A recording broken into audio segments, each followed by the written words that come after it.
The type of dreams that you're getting has changed, the volume of dreams could have changed, it could have become more or less or something else. Some change could have happened after a powerful experience. What is the meaning of a powerful experience? A powerful experience means somehow you cross some kind of threshold within you. There are layers and layers of boundaries that one has set up within himself.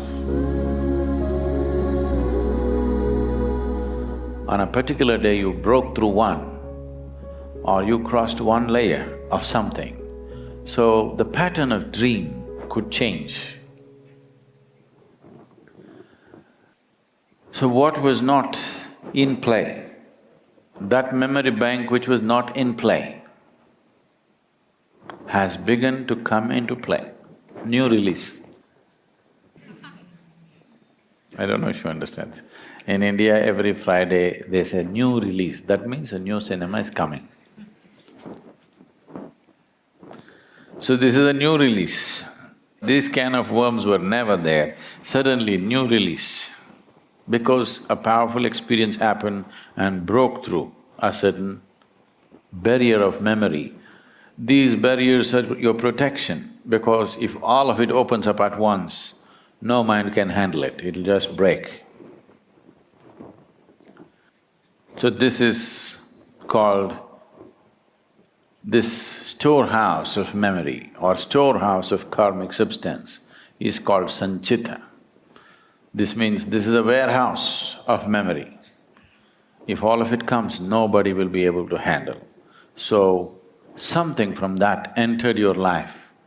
That means this life has become a larger scope than what it was before. Your life was playing out to a certain volume of memory. Now if you break through with a big experience, it has become a larger scope. Larger scope means if you handle it efficiently, larger scope is a great thing. If you handle it inefficiently, larger scope is lot of trouble.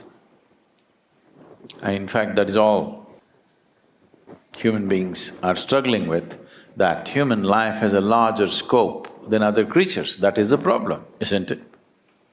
If you were like any other creature, you could eat and sleep and be fine. Because it has a larger scope, that is the trouble that they're suffering. So, when a larger scope opens up, then if you handle it right, it'll be very wonderful. If you don't, it'll be painful. But even if it's painful, in the ultimate scheme of things, it's still good for you. You don't like that. Now, Hatha Yoga is painful, isn't it? Yoga is painful, come on, let's admit it.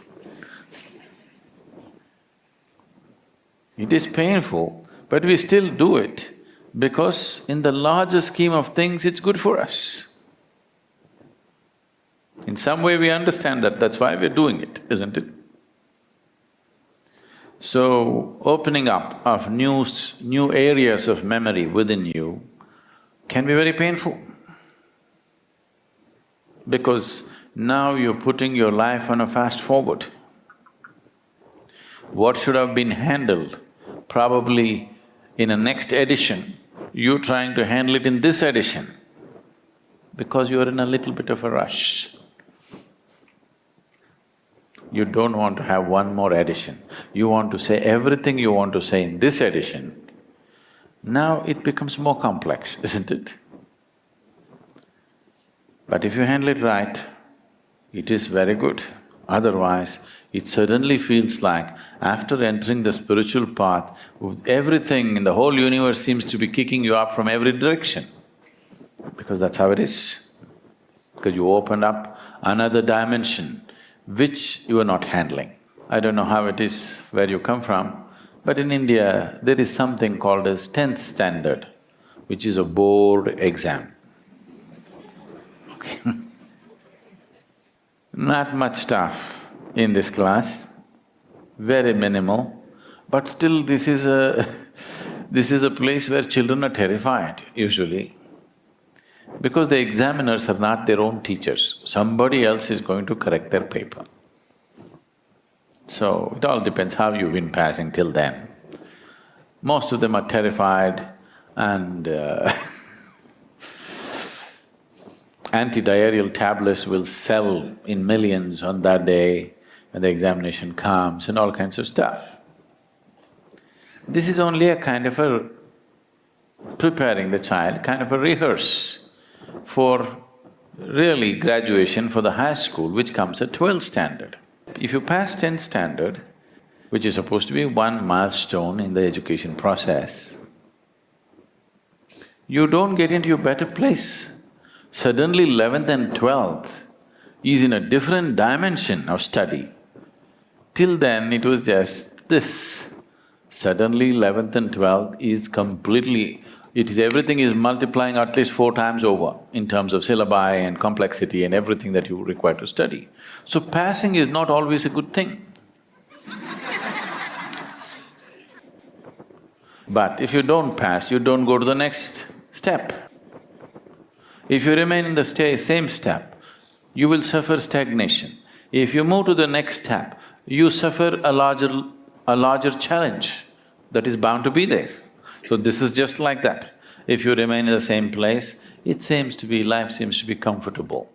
If you move to the next step, it is definitely next step, but it is a much larger challenge to handle. So in terms of dreams, it finds expression in a completely different way. Once Sanchita begins to find expression in your dream, it will become completely, absolutely meaningless dreams.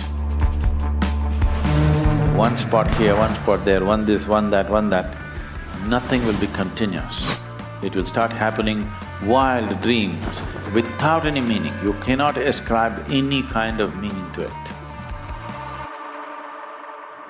This happened. My question is, what means focus to you and which way can we apply focus in our daily life? So what's your definition of focus? Okay.